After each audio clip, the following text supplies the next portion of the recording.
কাঁঠালের বিচি দিয়ে এইভাবে শুটকি ভুনা করলে খেতে তো অসম্ভব মজা হয়। হ্যালো এভরিওয়ান, আসসালামু আলাইকুম। সবাই কেমন আছেন? আশা করি যে যেখানে আছেন ভালো আছেন এবং সুস্থ আছেন। আমি নাহার রাজু রান্নাঘর পেজ থেকে সবাইকে স্বাগতম। আর একটা রেসিপি নিয়ে আপনাদের মাঝে চলে আসলাম। আজকের রেসিপি হচ্ছে কাঁঠালের বিচি দিয়ে শুটকি ভুনা। তো শুটকি ভুনা করার জন্য আমি প্রথমে টাকি মাছের শুটকি নিয়েছি। এগুলো একটু ভেজে নিয়ে তাতে গরম পানি দিয়ে ধুয়ে পরিষ্কার করে নেব এবং চুলাতে কড়াই দিয়ে তাতে সরিষার তেল দিয়ে দিলাম পেঁয়াজ কুচিগুলো একটু ভেজে নেব। পেঁয়াজ কুচিগুলো ভাজা হয়ে আসলে এর ভেতরে আমি দিয়ে দিব রসুন। আস্ত রসুনগুলো দিয়ে আর একটু ভেজে নেব।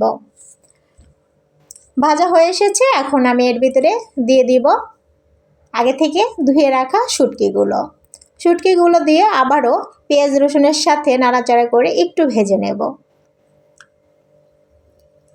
শুটকিগুলো ভাজা হয়ে এসেছে, এখন আমি এর ভিতরে একে একে সব মশলাগুলো দিয়ে দেব মরিচ গুঁড়ো, লবণ, হলুদ, ধনিয়া গুঁড়ো আর একটু আদা রসুন বাটা। অসম্ভব মজা হয় কিন্তু এইভাবে শুটকি ভুনা করলে। আর শুটকি ভুনা একটু ঝালঝালি হবে, ঝাল খেতে আরও বেশি মজা লাগে। আশা করি আজকের রেসিপিটা আপনাদের খুবই ভালো লাগবে। এভাবে বাসায় ট্রাই করে দেখবেন কাঁঠালের বিচি দিয়ে শুটকি ভুনা। তো এখন এই পর্যায়ে দিয়ে দিচ্ছি কাঁঠালের বিচিগুলো আগে থেকে একটু সিদ্ধ করে রেখেছিলাম। তো এটাও একটু ভালো করে নাড়াচাড়া করে ভেজে নেব। এখন দিয়ে দিচ্ছি কাঁচামরিচ।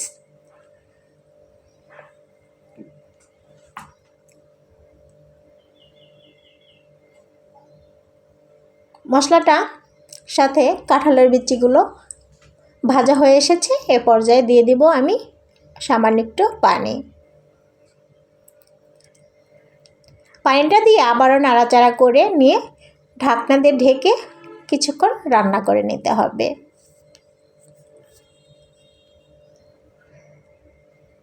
আমার ভিডিও যদি আপনাদের ভালো লাগে তাহলে লাইক, কমেন্ট এবং শেয়ার দিতে কিন্তু ভুলবেন না। কতটা লোভনীয় লাগছে দেখতে, খেতেও কিন্তু খুবই মজা হয়েছিল। আপনারা বাসায় ট্রাই করে দেখতে পারেন এভাবে কাঁঠালের বিচি শেষ হতে না হতেই ট্রাই করতে পারেন। তো রান্নাটা আমার হয়ে এসেছে, এখন নামিয়ে পরিবেশনের পালা। আজকের মতো আমি এখানেই বিদায় নেব। সবাই ভালো থাকবেন, সুস্থ থাকবেন, আবার দেখা